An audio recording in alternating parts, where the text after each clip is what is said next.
เฮลโลโอ้โอ้ดุน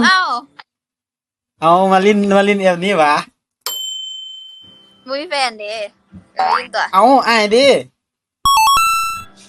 เจ้าอย่างก็เห็นศิลปสาวหลายโพด โอ้ไอ้ายมีแต่น้องคนเดียว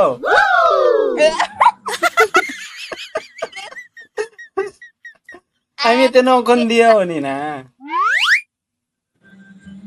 ค่อยซื้ออย่างก่อนค่อยซื้ออย่างเหรอ อืม ถึงยังแล้ววะ เอ้ยเดี๋ยวเพลงกับบังเอิญอันนั้นอีก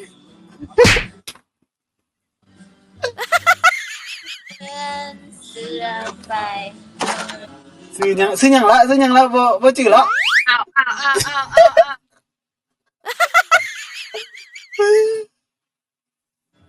ซื้ออย่าง ซื้อมันสับสนนะแต่ว่าเป็น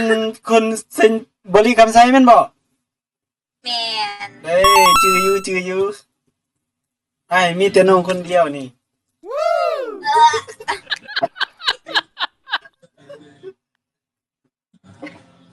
ค่อยยังจื้อเจ้าซื้อหลีใช่ไหมบ่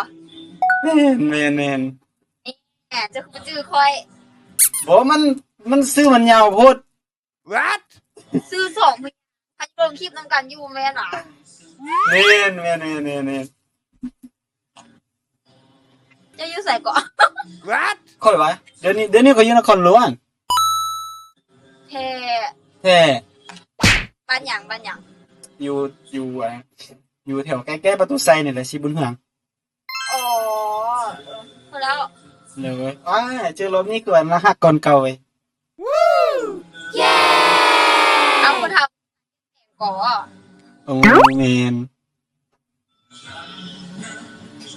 นั่งเฮ็ดยังอยู่นี่ ฮะ นั่งเฮ็ดยังอยู่หั่น มาตู้บุญบานกับเจ้า